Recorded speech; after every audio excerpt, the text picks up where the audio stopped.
orang-orang yang tersesat harus tahu ternyata yang mereka sembah itu ternyata bukan Tuhan. Tuhan tidak mungkin mati, Kak. Tuhan tidak mungkin mati, logika kakak lah. Emang Tuhan bisa mati? Kalau jadi binatang nggak bisa dia. Jadi binatang nggak bisa dia. Mau jadi mukamu pun dia bisa. Jadi binatang dia nggak bisa. Mau menutup wajahmu Jangan itu. kalian batasi, jangan kalian batasi keilahian Tuhan. Giliran Tidak ada jadi aku batasi. kita tidak mau. Apapun yang kau ucapkan dia semua bisa. Menutup mulutmu jadi bisu dia bisa. Oh, coba Semua suruh sekarang bisa. jadikan saya bisu. Coba suruh sekarang saya jadikan bisu. Ayo. Dengar ya. Ya, dengar. Suatu Bawa saat kita. dulu Nah, sekarang aja. Saya pengen minta bukti. Sekarang aja suruh manusia yang katanya Galatia 3 nomor 13 sebab itu ada tertulis dulu kayak gini. yang digantung. Bawa dulu kita Raya, dengar dulu. kasih tahu minta sama yang manusia terkutip di kayu salib itu, suruh saya punya mulut di apa di Tanya bisu. dulu kau ya. Dari cuplikan video yang barusan kita tonton, muncul 3 pertanyaan yang harus kita jawab. Apakah Tuhan bisa mati? Tuhan dalam hal hakikat, bukan dalam hal gelar, karena banyak orang yang masih belum mengerti soal kata Tuhan. Tuhan itu sebenarnya bukan nama, tetapi itu gelar. Tapi kita bahas pada hakikatnya, Tuhan itu kekal dan tidak bisa mati. Teologi Kristen mencatat bahwa Tuhan adalah roh yang melampaui ruang dan waktu. Sebagaimana ditulis dalam 1 Timotius 6 ayat 16. Dialah satu-satunya yang tidak dapat mati, bersemayam dalam terang yang tidak terhampiri. Jadi, bagaimana dengan penderitaan Yesus? Karena Yesus disebut sebagai Tuhan, dia menderita, disalib, bahkan dia mati.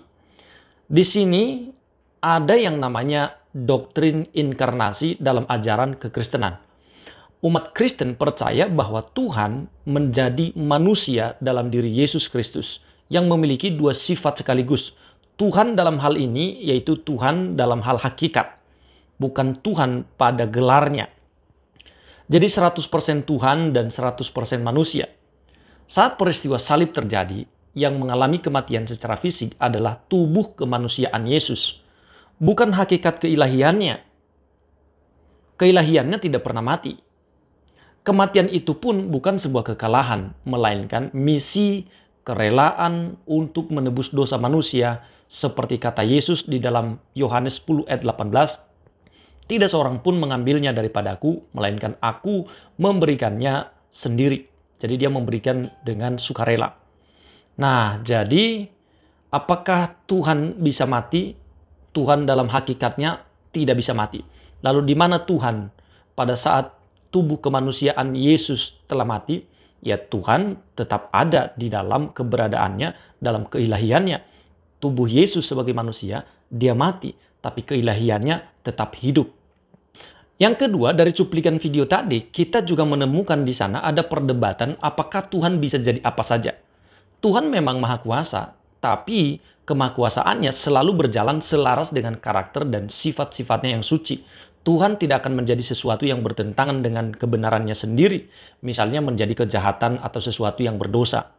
Di dalam 2 Timotius 2 ayat 13 dikatakan bahwa dia tidak dapat menyangkal dirinya.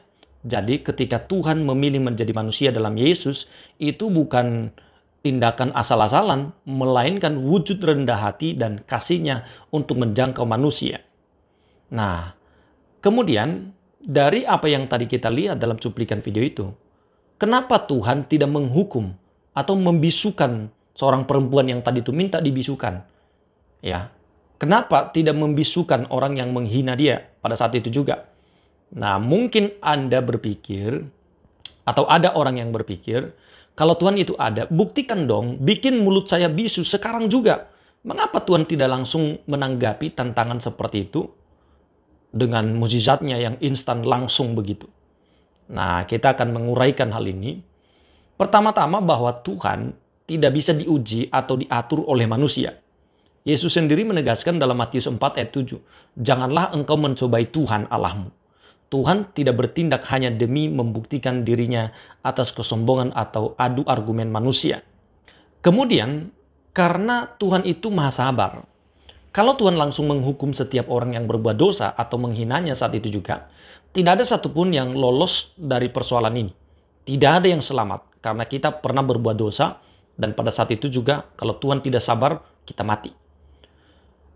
2 Petrus 3 ayat 9 dijelaskan bahwa Tuhan sabar terhadap kamu karena Ia tidak menghendaki seorang pun binasa, melainkan supaya semua orang berbalik dan bertobat. Jadi perempuan yang tadi itu dikasih kesempatan untuk bertobat ya. Jadi bukan karena Tuhan lemah, tapi penghakiman dan keadilannya pasti ada. Tetapi pada waktu yang sudah ditentukan olehnya sendiri. Jadi kalau lihat perdebatan seperti yang tadi kita saksikan, kita bisa belajar untuk melihatnya dengan kepala dingin. Ya, bahwa Tuhan sedang memberi kesempatan kepada orang itu.